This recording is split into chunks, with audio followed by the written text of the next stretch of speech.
당신은 혼자가 아닙니다.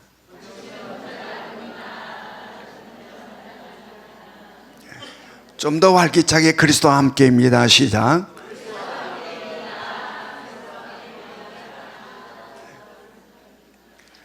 늘 마음으로는 밝고 화사하게 살고 싶고, 늘 마음으로는 누구보다 더 싱그럽게 살고 싶은데 실제는 그렇게 돼야 안 돼요? 잘 안 돼. 잘 안 돼. 그러나 그것은 가만히 놔둬서 된 게 아니라 늘 말씀을 붙잡고 의식해야 된다. 아멘. 의식해야 돼요. 내가 밝아야 되겠다, 내가 활기차야 되겠다 라고 의식할 때 하나님이 도우신다. 아멘. 그래서 늘 우리는 적극적인 삶을 살아요. 어떻게 해보세요. 여기 와서도 하나님 나 어떻게 은혜 한번 있게 해보세요가 아니라 은혜 받고 싶어하는 목마름, 여기에 하나님이 도우셔서 은혜를 부어주신다. 아멘.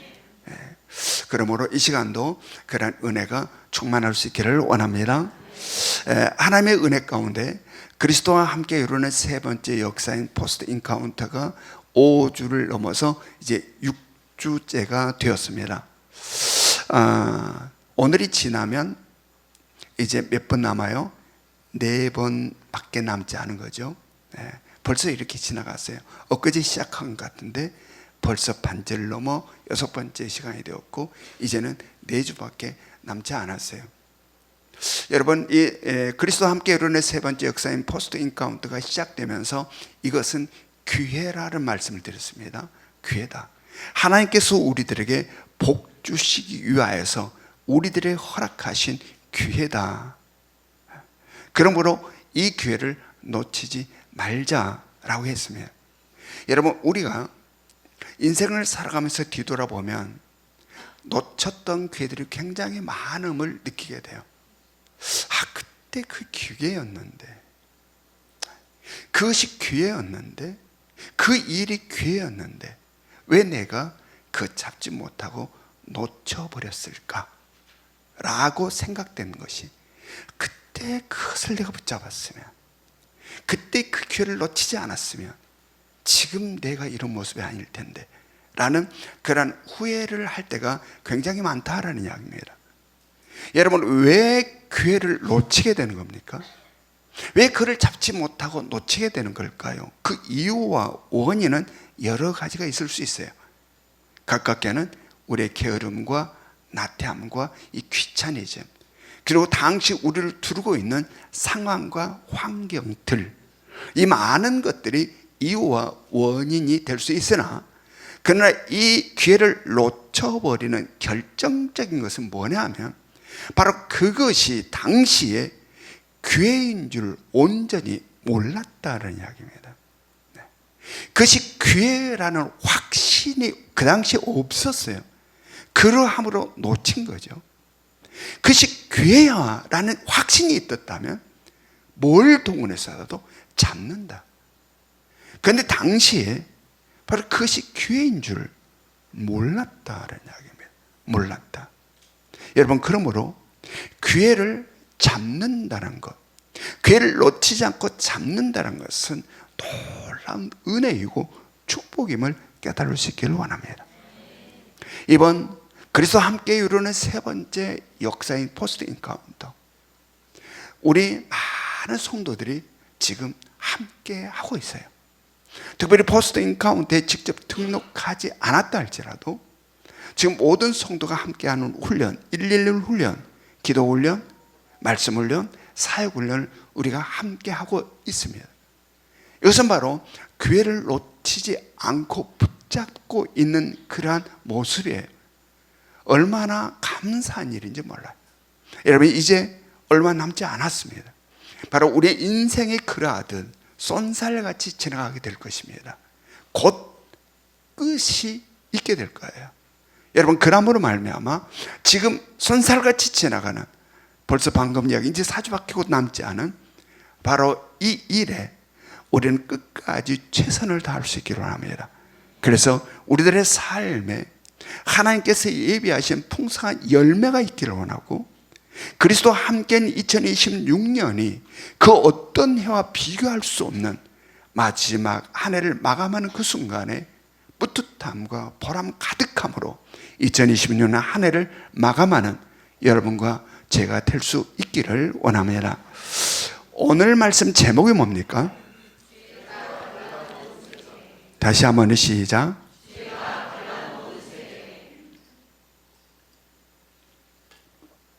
죄가 갈라놓은 세계. 지금 우리 계속 죄에 대한 이야기를 계속 로마서까지 말씀하고 있어요. 여러분, 이것은 죄가 그만큼 심각하다. 지난주에 말씀드렸던 것처럼 우리는 그냥 죄 중에 사니까 죄가 뭔지를 모르고 사는데, 하나님이 보시기에 이 죄가 얼마나 심각한지, 그 죄로 인한 결과가 얼마나 처참한지 이것들을 너무 잘 알기에 계속 이 죄에 대한 말씀을 하고 있다라는 이야기입니다. 여러분, 지난주에 말씀에서는 어떠한 말씀이 있었습니까? 우리 모든 사람은 어디 아래 있다? 죄 아래 있다. 근데 죄 아래 있다라고 하는 것은 죄의 지배 아래 있다, 죄의 영향력 아래 있다라는 의미다라고 했습니다. 이제 이어지는 오늘 말씀에서는 바로 그렇게 죄 아래에 있는 우리들의 인간들의 삶은 어떠한가? 지금 우리가 이 죄 가운데 살고 있으니까 내 삶이 뭔지를 제대로 보지는 못해요. 그런데 하나님께서는 바로 우리를 향하여서 모든 사람들이 죄 아래에 살고 있다, 죄의 세력, 죄의 지배하에 있다라는 이야기. 그런데 그렇게 살아가는 사람들의 삶은 어떠한가? 사람들의 시각이 아니라 하나님의 시각 속에서 말씀하고 있는 것입니다. 그러면 오늘 우리는 바로 내가 살고 있는 이 땅, 이 세상, 죄 아래 살아가고 있는 나의 모습이 말씀을 통하여서 우리들의 모습이 어떠한가를 깨닫는 은혜가 있기를 주님의 이름으로 축원합니다. 로마서 3장 10절부터 12절, 로마서 3장 10절부터 12절 같이 읽습니다. 시작. 기록된 바 의인은 없나니 하나도 없으며 깨닫는 자도 없고 하나님을 찾는 자도 없고 다 치우쳐 함께 무익하게 되고 선을 행하는 자는 없나니 하나도 없도다. 밑줄 질문만 다시 한번 읽어봅니다. 시작. 의인은 없나니 하나도 없으며. 죄 아래 살고 있는 이 땅에 있는 사람들 중에는 의인이 있다 없다? 없다. 하나도 없다. 의인이 없는데 하나도 없다라고 이야기합니다. 여러분, 우리가 살고 있는 이 땅 사람들의 사이에서는 의인이라 칭함을 받는 사람들이 있어요, 없어요? 있어요. 의인이라 칭함을 받는 사람들이 있어요. 다른 사람을 위해서 자신을 헌신하고 희생한 사람들, 다른 사람을 살리게 하여 자기의 생명 아깝지 않게 던져버리는 이러한 사람들. 지난 7월 26일에도 강원도 고성군 현내면 초돌이 화진포 콘도 앞 해변에서 물놀이를 하던 17살, 14살 이 형제가 바닷물에 빠졌어요. 그래서 파도에 휩쓸려 가게 됐어요. 그때 50대 된 군인 두 사람이 뛰어들었어요. 그리고 이 형제들을 구했어요. 그런데 본인들은 거센 물결에서 빠져나오지 못하고 두 사람 다 목숨을 잃었어요. 이럴 때 마음속에서 그러니까 그때는 들어가면 안 돼 라고 하는 생각이 있는 분들은 반성하시기 바랍니다. 두 군인이 목숨을 잃었어요. 그러한 사람들을 우리는 의인이라 한다는 이야기입니다. 단 2001년 1월 26일 일본 시노쿠보역에서 선로에 추락한 취객을 구하기 위하여 선로에 뛰어들었던 고 이수연 씨. 그는 취객을 구하려 선로에 뛰어들었다가 오는 열차에 부딪혀서 목숨을 잃었습니다. 당시 나이는 26, 고려대학교를 유학하고 일본에서 유학 중이었어요. 그런데 취객이 비틀비틀하다가 선로로 떨어진 거예요. 그를 구하기 위하여 이 젊은 청년이 뛰어들었다가 목숨을 잃었어요. 또 여기서 아니 술 취한 사람들 놔둬야 돼. 그 아까운 청년이. 여러분, 그 사건은 일본 사회에 굉장히 아름다운 파장을 일으켰어요. 한국 사람이 일본 사람을 살리기 위하여 목숨을 던졌다. 이것은 일본인들의 가슴에 굉장한 충격으로 다가왔어요. 그리고 일본 사회에 참으로 아름다운 파장을 일으키는 사건이 되었어요.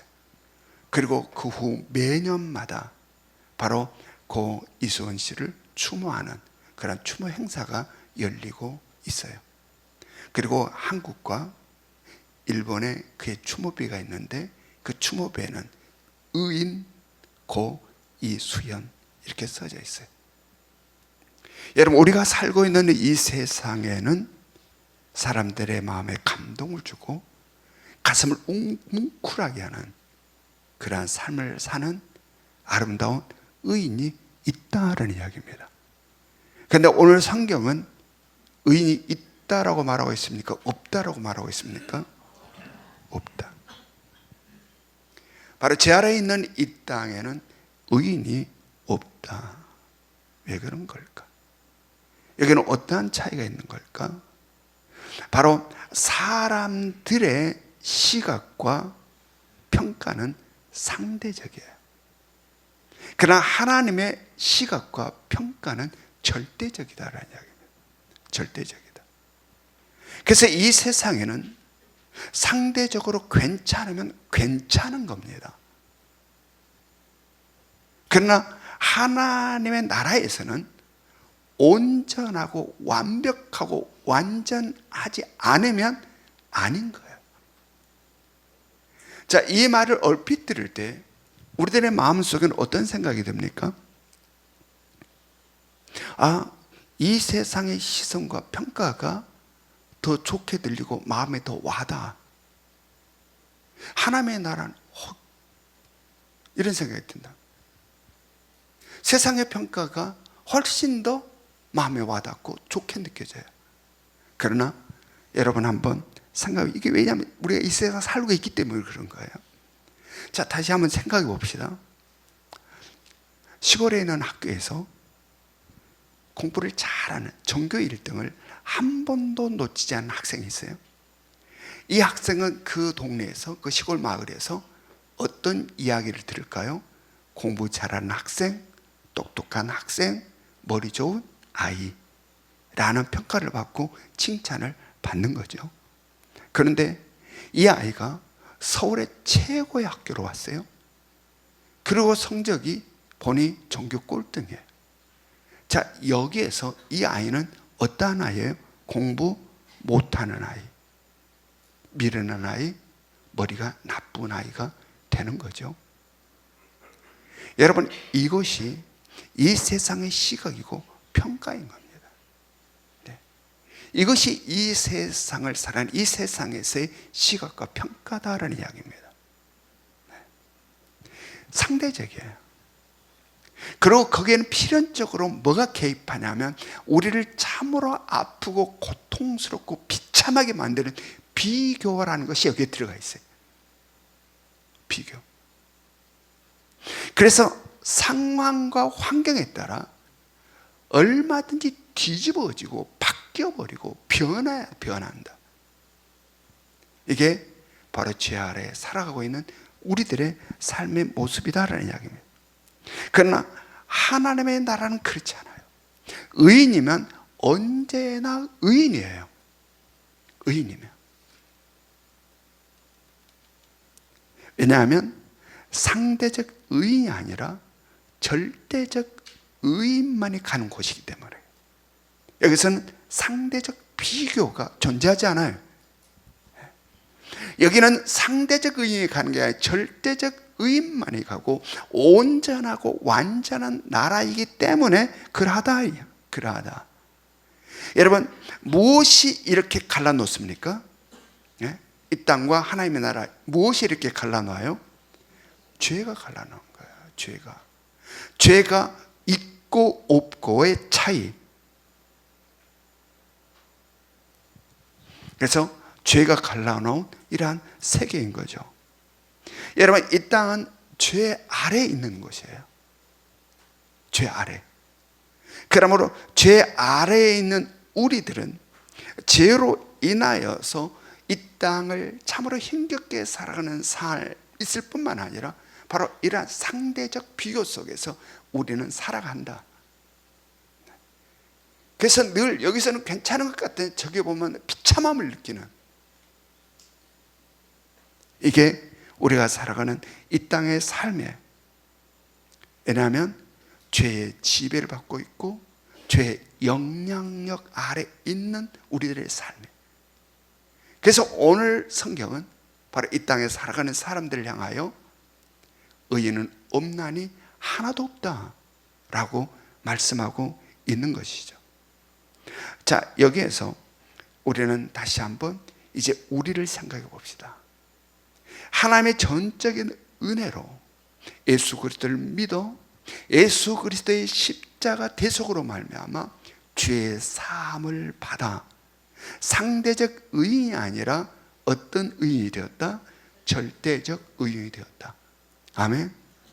누구는 죄가 이만큼 없어지고 누구는 죄가 저만큼 없어지고 누구는 이만큼 죄가 없어진 게 아니라 우리의 모든 죄는 예수 그리스도의 십자가의 대속으로 말미암아 완전히 없어져 버리는, 그러므로 말미암아 절대적 의인이 되었다. 아멘. 그래서 온전한 의의 나라, 완전하고 완벽하고 온전한 하나님의 나라에 속한 자가 되었다라는 것, 이것은 그 무엇과도 바꿀 수 없는 은혜 중에 은혜이고 축복 중에 축복임을 믿으시기 바랍니다. 여러분, 이런 것들이 온전히 가슴 깊이까지 파고들어야 돼요. 이 은혜가, 이 감사가, 그래야 세상 것으로 울고불고 하지 않는다라는 이야기입니다. 아무것도 아닌 세상 것으로 기죽고 위축되고 울고 서러워하지 않는다. 바로 이 삶의 본질에 대한 온전한 믿음과 이해, 이것들 우리 가운데 있을 때 우리는 이 땅을 당당하게 살아간다. 이런 은혜가 우리 모두에게 있기를 원합니다. 로마서 3장 10절부터 12절, 로마서 3장 10절부터 12절 같이 읽습니다. 시작. 기록된 바 의인은 없나니 하나도 없으며 깨닫는 자도 없고 하나님을 찾는 자도 없고 다 치우쳐 함께 무익하게 되고 선을 행하는 자는 없나니 하나도 없도다. 밑줄 부분만 다시 한번 읽어봅니다. 시작. 깨닫는 자도 없고 하나님을 찾는 자도 없고. 이것이 바로 죄 아래 있는 사람들의 모습이라는 겁니다. 깨닫는 자도 없고 하나님을 찾는 자도 없다라고 지금 이렇게 규정하고 있어요. 자, 여기서 깨닫는다라고 하는 것은 지식을 깨닫는 게 아니라 진리를 깨닫는 것을 이야기해요. 즉 깨닫는 자도 없다라는 이야기입니다. 이 땅 죄 아래 살고 있는 사람들은. 이것은 이 진리를 깨닫는 것을 이야기해요. 지식을 깨닫는 게 아니라 진리를 깨닫는 것. 그렇다면 진리를 깨달으려고 하는 사람도 없는 것일까? 그래서 진리를 깨닫는 사람도 없다고 그랬는데, 그렇다면 진리를 깨달으려고 하는 사람은 없는 것일까? 아니요. 진리를 깨달으려고 하는 사람은 있어요. 그러나 진리를 깨닫지 못한다는 이야기입니다. 못한다. 왜 그런가? 여러분, 참 진리는 뭡니까? 온전한 진리, 본질의 진리는 뭡니까? 바로 하나님 안에 있어요. 하나님이 진리인 거예요. 하나님이. 참된 진리, 진정한 진리는 바로 하나님이세요. 그런데 이 땅은 죄로 말미암아 하나님과 단절되어 있어요. 그러므로 그 하나님을 접할 수가 없어요. 진리를 접할 수가 없어요. 따라서 이 땅에 죄 아래 있는 자들은 아무리 진리를 깨달으려고 몸부림을 쳐고 산속에서 난리를 치고 돌을 닦아도 온전한 진리를 깨달을 수 있다 없다? 없다. 깨달으려고는 하지만 깨달을 수가 없다라는 그 말이에요. 깨달을 수가 없다. 그래서 죄 아래 있는 자들은 깨닫지 못한다. 진리를 깨닫지 못한다 라고 말씀하고 있는 겁니다. 또한 하나님을 찾는 자도 없다, 이렇게. 하나님을 찾는 자도 없다. 여러분, 아담과 하와가 맨 처음 죄를 짓고 난 다음에 했던 행동이 뭡니까? 숨었어요.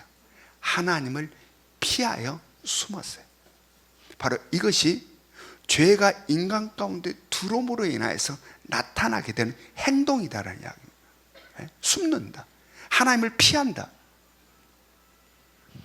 여러분, 이 하나님을 피한다, 숨는다는 것은 바로 오늘 말씀에서는 하나님을 찾지 않는다라고 같은 표현이에요. 자, 이 땅을 살아가는 사람들은 하나님을 찾지 않는다라는 이야기입니다.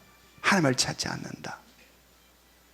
그렇다면 하나님을 찾지 않는다 해서는 무엇을 찾습니까? 자기가 주인 되어서 이 세상에서 누릴 부귀영화를 찾아요. 이 죄 아래에 있는 사람들은 하나님을 찾는 게 아니라 뭘 찾느냐? 자기가 주인 되어서 이 세상에서 누릴 부귀영화를 찾는다느냐. 그러나 이 세상 상대적인 비교 속에 살고 있기 때문에 부귀영화를 찾아도 어떤 부귀영화를 찾습니까? 남보다 어떻게 하면 더 잘 살까? 남보다 어떻게 하면 더 높은 자리에 있게 될 수 있을까? 어떻게 하면 남보다 더 큰 집, 남보다 더 좋은 차, 남보다 더 높은 연봉, 이것들을 찾고 찾는다라는 이야기입니다. 그리고 그 여정 가운데는 말할 수 없는 고통, 힘겨움, 버거움, 이런 것들이 밀려온다. 여러분, 왜 이러한 현상이 나타나는가? 바로 하나님을 찾지 아니하고 세상의 부귀영화를 쫓는, 이것은 왜 이러한 현상이 나오는가? 바로 죄 아래에 있기 때문에, 죄의 지배를 받고 죄의 영향을 받기 때문에, 바로 이 탐욕, 끝없는 욕심, 이것들로 인하여서 이런 고달픈 삶을 살게 된다. 그러나 죄 아래에 있지 아니하고 죄에서 온전히 벗어난 바로 영광스러운 하나님의 나라, 새하늘과 새 땅, 거룩한 성 새 예루살렘에서 삶은 어떠한가? 자, 거기에는 앞서서 어떠한 사람이 간다고 그랬습니까? 상대적 의인이 아니라 절대적 의인들이 간다고 그랬어요.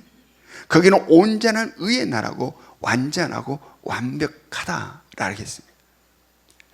이것이 영광스러운 하나님의 나라, 새하늘과 새 땅, 거룩한 성 새 예루살렘이에요. 여기에는 빛과 그림자가 없어요. 빛과 그림. 우리가 요한계시록을 공부해서 우리가 알고 있는 바죠. 거기는 거룩한 성 새 예루살렘에는 해와 달이 있다 없다? 없다.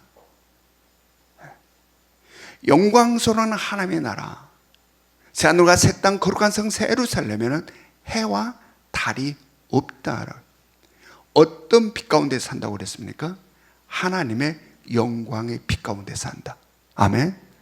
해와 달, 빛과 그림자, 밝은 것과 어둠을 만들어내는 해와 달의 빛 가운데 살지 않는다라는 이야기입니다. 아멘. 정말 멋진 사람이 있는가 하면 비참한 사람이 있는, 바로 이러한 밝음과 어두움, 빛과 그림자를 만들어내는 해와 달의 빛 가운데 살지 않는다. 아멘. 바로 하나님의 영광의 빛 가운데 산다. 그래서 그 거룩한 성 새 예루살렘은 뭘로 만들어야 돼? 보석이라고 그랬죠. 지금 이게 상징적으로 표현하는 거예요. 바로 우리는 그곳에서 하나님의 영광의 빛을 받은 보석들이 그 빛을 반사하여 그 아름다운 빛을 발하는 것처럼, 우리 각자의 우리들은 마치 보석처럼 그렇게 빛을 발하며 사는 것이 거룩한 성 새 예루살렘이다. 바로 이것은 뭘 이야기하느냐? 여기에는 나로서 내가 존재하지 않아요. 오직 하나님의 주권만이 존재한다라는 이야기입니다. 서로 기재게 하는 것이 아니다라는 이야기입니다. 너는 그냥 다른 일이다. 이러한 기재게 하는 것이 아니다. 오직 하나님의 주권적 통치와 다스림 안에 있는 나라, 그래서 하나님의 영광의 빛을 받아 모두가 각자 그 하나님의 영광, 그 빛을 빛을 발하는 삶을 산다. 바로 이 아름다움이 새하늘과 새 땅, 거룩한 성, 새 예루살렘의 삶이다. 여러분, 바로 이것이 하나님의 전적인 은혜로 예수 그리스도를 믿어 예수 그리스도의 십자가 대속으로 말미암아 죄 사함을 받아 온전한 의인, 상대적 의인이 아니라 절대적 의인이 되어서 살아갈 하나님의 나라인 겁니다. 이것이 바로 우리가 살아갈 본향인 거예요. 여러분, 이 나라를 사모함이 있기를 원합니다. 그러나 지금 우리는 어디에 살고 있어요? 이 땅에 살고 있어요. 아직 우리는 바로 이 땅에 살고 있어요. 어두움의 땅, 죄로 가득한 이 세상, 죄의 강력한 세력이 역사하고 죄의 강력한 지배력을 받고 있는 이 땅에 우리가 살고 있다. 그래서 성경은 우리는 죄 아래에 있다라고 표현하고 있고, 오늘 말씀에서는 깨닫는 자도 없고 하나님을 찾는 자도 없다라고 하는 바로 이 죄 아래 우리는 살고 있다라는 이야기입니다. 그러함으로 비록 우리가 예수 그리스도를 믿어서 그 십자가의 대속으로 죄의 사함을 받는다 할지라도 우리는 이 땅에 사는 동안 끝없는 도전을 받고 끝없는 유혹을 받는다. 아멘. 지금 우리가 살고 있는 이 땅은 아직 어둠의 땅 속에 살고 있고 죄로 가득한 세상에 살고 있기에 수없는 도전이, 수없는 유혹이 밀려오는 그 환경과 상황 속에 우리는 살아가고 있다라는 이야기입니다. 자, 이제 그런 의미에서 우리의 신앙생활을 한번 살펴봅시다. 우리는 어떨 때 하나님을 목말라 찾습니까? 그 어떨 때 하나님을 찾지 않습니까? 여러분 한번 점검해 보시기 바랍니다. 어떨 때 하나님을 목말라 찾는가? 그걸 어떨 때 하나님을 찾지 않는가? 자, 오늘 말씀에서 이것을 다시 비추어 해석해 보면 내가 어떠한 환경과 상황 가운데 있다 할지라도 그것과 상관없이 하나님을 찾지 않는다라고 하는 것은 죄가 들어와 지배하고 있는 상황이고 죄의 영향력을 강하게 받고 있는 상황이다. 이것은 사람들의 기준과 평가에 의한 윤리와 도덕적 기준의 죄를 이야기한 게 아니에요. 형법과 민법에 의한 죄를 이야기한 게 아니에요. 하나님의 말씀에서 하나님께서 이야기하는 죄의 개념을 이야기하는 거예요. 자, 하나님께서는 지금 오늘 어떤 이야기를 하느냐? 내가 어떤 상황에 있다 할지라도 하나님을 찾지 않고 있다라고 하는 것은 죄가 우리 가운데 들어와 죄의 지배를 받고 있고 죄의 영향을 받고 있는 순간이다. 그러므로 우리들의 삶에 있어서 내가 참으로 형통하고 내가 하는 사업이 막 엄청나게 잘 되고 직장에서 승진을 하고 모든 사람들이 부러워한 시선을 한 몸에 받고 살고 있다 할지라도 하나님을 찾지 않고 있다면 그것은 축복이 아니라 저주다.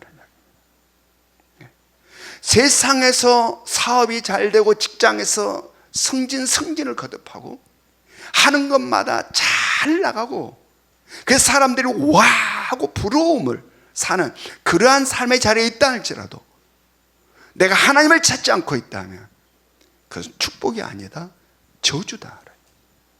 왜냐하면 그것은 지금 죄가 지배하고 있기 때문이다. 하나님을 찾지 않고 있다는 것은. 그리고 죄는 세력이다. 무슨 세력? 사단 마귀의 세력이다. 그러므로 사단 마귀가 지금 어디로 끌고 가고 있을까? 눈에 보이는 세상적인 시각에서는 굉장히 화려하고 잘 되고 있는데 지금 영적인 세계에 있어서는 어디로 끌고 가고 있는 것인가를 우리는 볼 수 있어야 된다. 아멘. 여러분, 세상에서 잘된 것이 다 하나님의 축복이 아님을 깨달으시기 바랍니다. 여러분, 요나가 하나님께서 니느웨로 가라고 그랬는데 하나님의 말씀을 거역하고 다시스로 방향을 들었습니다. 그 요나서를 보면 하나님을 피하여가 계속 언급돼요. 하나님을 피하여서 다시스로 갑니다. 다시스로 가려고 욥바로 내려갔는데 성경 뭐라고 하냐? 마침 다시스로 가는 배를 만난다. 형통합니다. 하나님을 피하여서 하나님을 찾는 게 아니라 내 욕망을 따라가는데 초반에 잘 되는 경우를 만난다는 이야기입니다. 그러나 사단은 결코 그 종국이 우리를 축복의 자리가 아니라 멸망의 자리로 이끌어간다. 아멘. 그러므로 우리들의 삶에 있어서 우리가 점검하며 체킹해야 되는 것은 내 사업이 잘 되느냐, 내가 지금 잘 나가고 있느냐, 내가 하는 일이 형통하냐가 아니라 내가 지금 하나님을 찾고 있느냐 찾지 않고 있느냐 점검하시기 바랍니다. 여러분, 하나님을 찾는다로 가는 것은 바로 내 영혼 가운데 하나님의 거룩함이 밀려 들어오는, 내가 하나님을 찾고 있다고 하는 것은 하나님의 그 아름다운 것들은 내 영혼 가운데 채워지고 있는 순간이다. 내 관심이, 내 시선이, 내 마음이 하나님을 찾는다로 가는 것은 그곳을 향하고 있는 거예요. 그러므로 그곳으로부터 진정한 진리와 아름다움이 내 영혼과 삶 가운데 밀려 들어오고 있는 순간이다. 아멘. 하나님을 찾지 않는다고 해서 막혀버린 거예요. 그리고 세상 것이 밀려 들어오는 거예요. 세상 유혹, 세상 쾌락, 세상의 것들이 밀려 들어오는 순간이다. 우리 한번 점검해 볼 수 있곤 합니다. 지금 나는 하나님을 찾고 있는가, 찾지 않고 있는가? 나는 지금 하나님을 목말라고 있는가? 아니면은 하는 것이 다 형통하니 하나님을 찾지 않고 있는가? 오늘 말씀을 통하여 점검해야 한다. 여러분, 복음서에서 예수님께서도 팔복을 이야기하면서 가장 먼저 뭘 이야기합니까? 심령이 가난한 자, 천국이 그들의 것이다. 아멘. 천국이 그들의 것이다. 여러분, 잠깐 있다가 사라지는 세상 부귀 영화를 찾고 찾아가는 우리의 발걸음이 아니라 영원한 하나님의 나라, 영광스러운 하나님의 나라, 천국을 가슴에 품고 살아가는 여러분과 제가 될 수 있기를 주님의 이름으로 축원합니다. 로마서 3장 10절부터 12절, 로마서 3장 10절부터 12절 같이 읽습니다. 시작. 기록된 바 의인은 없나니 하나도 없으며 깨닫는 자도 없고 하나님을 찾는 자도 없고 다 치우쳐 함께 무익하게 되고 선을 행하는 자는 없나니 하나도 없도다. 밑줄만 다시 한번 읽어봅니다. 시작. 다 치우쳐 함께 무익하게 되고. 네, 바로 이게 죄 아래 있는 이 땅을 살아가는 사람들의 모습이다라고 지금 이야기하고 있는 겁니다. 여기서 치우친다는 말은 길에서 벗어났다. 또 여기서 무익하다고 하는 이 단어는 바로 이 쓸모없게 되었다, 부패하게 되었다. 즉 다시 말해 우유가 부패해서 먹을 수 없게 되는 상태, 과일이 썩어서 이제는 쓸모없게 되는 때를 이렇게 표현을 해요. 자, 이것은 바로 죄 아래 있음으로 말미암아 죄로 번복이 되어 원래 하나님께서 세우신 그 아름다운 계획하심과 뜻하심의 길에서 벗어나 이제는 그들이 쓸모없게 되어버리는, 부패해버리는 이것을 지금 이야기하고 있는 겁니다. 이것은 양과 목자의 비유로서 우리가 설명할 수가 있어요. 목자는 자기 양들을 데리고 이번에는 저기 좋은 초원으로 가서 풀을 먹게 해야 되겠다 라고 양들을 데리고 쭉 하게 목자가 생각하고 있는 그곳을 향해 양들을 데리고 가고 있습니다. 근데 양 한 마리가 따라가다가 쭉 주변을 보니 저 멀리에 푸른 초원이 보여. 아니 저기 저렇게 좋은 초원인데 지금 어디로 가는 거야? 지금 이 목자, 우리 목자는 지금 어디로 가지? 저 넓은 초원이 저 멀리 저렇게 보이는데 왜 엉뚱한 곳으로 가지? 라는 생각 속에 자기가 보고 판단하고 생각한 바로 그곳을 향하여서 일행에서 이탈하여서 혼자 이제 자기가 생각하고 판단한 그 초장을 향하여서 갑니다. 가면서 설레입니다. 저곳에 가면 나 혼자 저 넓은 초원에서 저 푸르른 풀을 마음껏 뜯어먹겠구나. 설레임으로 그곳을 향해 가요. 그런데 막상 그곳에 도착해 보니 멀리서 봤을 때는 초원처럼 보였는데 가까이 와서 보니 가시덤불, 온통 가시덤불로 가득한 곳. 이제 목자 잃은 양은 어떻게 되는 겁니까? 어디로 가야 할까? 어떻게 해야 될까? 이제 목자 잃은 양은 어디로 가야 되지? 어떻게 해야 되지? 근심, 걱정 가운데 매몰되기 시작한다. 그리고 해는 점점 서쪽으로 쳐서 어둠이 밀려오고 늑대 소리가 여기저기서 들려올 때에는 말할 수 없는 두려움과 공포, 휩싸이게 된다라는 이야기입니다. 여러분, 이것이 우리의 인생임을 깨달을 수 있기 원합니다. 우리의 참 목자 되신 하나님을 잃어버리는 인생, 우리를 생명으로 창조하시고 우주 만물을 창조하시고 우리들의 삶의 모든 계획과 뜻을 갖고 계신 참 목자 되신 하나님을 잃어버린 인생, 죄로 말미암아 잃어버린 우리들의 인생의 삶이 이러하다라는 이야기입니다. 내 눈에 보여서 좋은 대로, 내 생각에 푸른 추장처럼 보이는 곳을 향하여 애써서 가는데 아닌 거예요. 내 생각대로가, 내가 꿈꿨던 것이 아닌 거예요. 내가 생각대로가 아닌 겁니다. 이게 목자 잃어버린 양처럼 어디로 가야 되지? 어떻게 해야 되지? 삶 속에 수많은 근심과 걱정 갖고 살아간다. 그리고 때로는 말할 수 없는 두려움과 공포를 마주할 때도 있다라는 이야기입니다. 그리고 바로 이렇게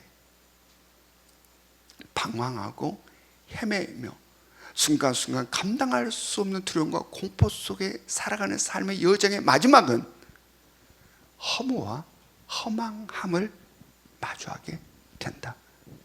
그래서 오늘 말씀은 다 치우쳐, 길에서 벗어나 다 치우쳐 함께 무익하게 되고 선을 행하는 자도 없나니 하나도 없다 라고 말씀하고 있는 거예요.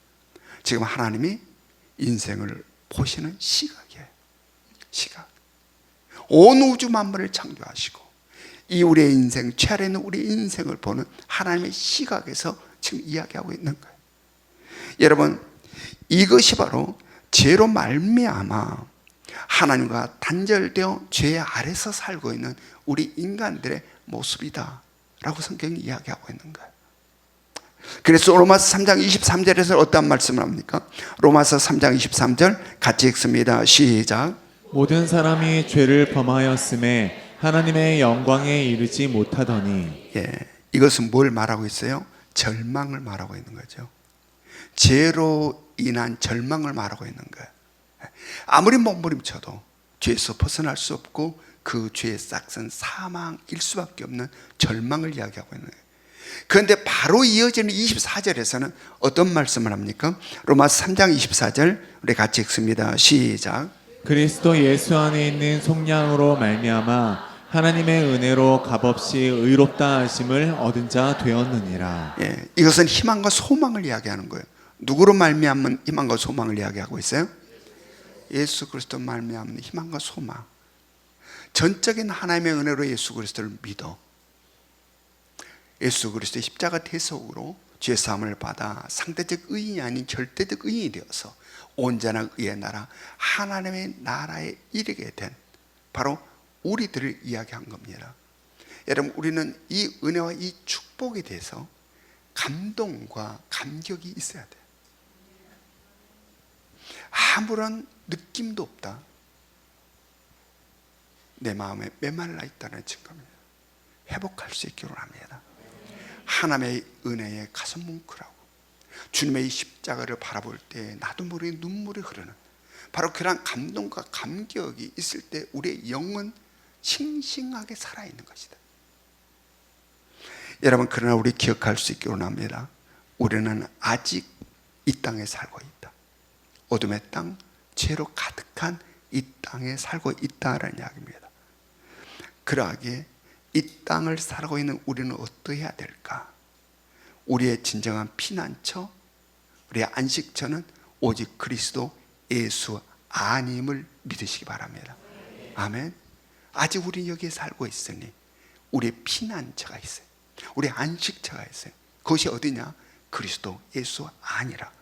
자, 로마서 3장 24절, 로마서 3장 24절 같이 읽습니다. 시작. 그리스도 예수 안에 있는 속량으로 말미암아 하나님의 은혜로 값없이 의롭다 하심을 얻은 자 되었느니라. 로마서 8장 1절 2절 같이 읽습니다. 시작.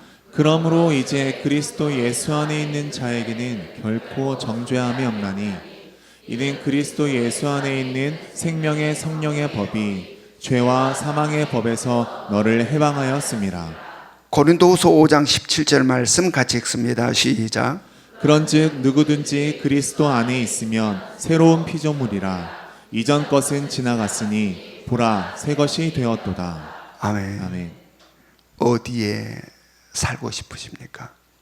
어디에서 살고 싶으십니까? 그리스도 아니기를 원합니다.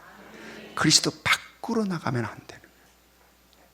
우리는 이 어둠의 땅, 죄로 가득한 이 세상에서 그리스도 안에 있어야 돼.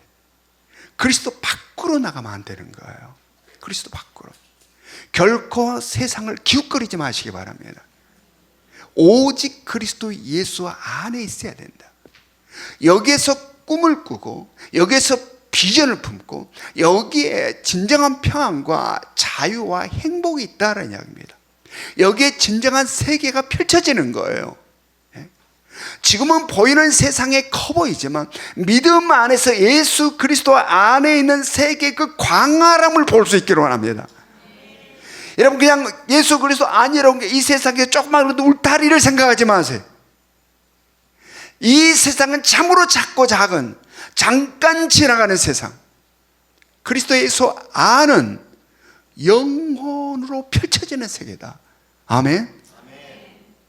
그 속에서 우리는 꿈을 꾸고 비전을 갖고 우리의 모든 것을 펼쳐나가야 된다. 그러므로 오직 예수 그리스도 안에만 거하는 여러분과 저의 삶이 될 수 있기를 주님의 이름으로 축원합니다. 우리 적용 질문 같이 읽습니다. 적용 질문 1번 시작. 111 훈련, 기도 훈련, 말씀 훈련, 사역 훈련 어떻게 행하고 있습니까? 무엇이 가장 힘드십니까? 그 이유는? 2번 시작. 하나님을 찾지 않는다면 그것은 죄의 지배를 받고 있는 증거라 말씀하시는데 지금 나는 어떠합니까? 3번 시작. 그리스도 예수 안에 있어야 한다는 말씀이 어떻게 들리십니까? 지금 어떻게 하고 있습니까? 지금은 우리 주 예수 그리스도의 은혜와 하나님 아버지의 끝없는 사랑하심과 성령님의 감화감동 역사하심이 결코 죽을 수밖에 없는 우리들이었음에도 불구하고 예수 그리스도를 믿어 십자가의 대속으로 의인이 상대적인 의인이 아닌 절대적인 의인이 되어 온전한 의의 나라에 이르게 하심을 감사하며 이제는 오직 그리스도 예수 안에서만 살기를 원하는 이 자리에 있는 모든 성도들 머리 위에 지금으로부터 영원토록 함께 하시기를 간절히 축원하옵나이다.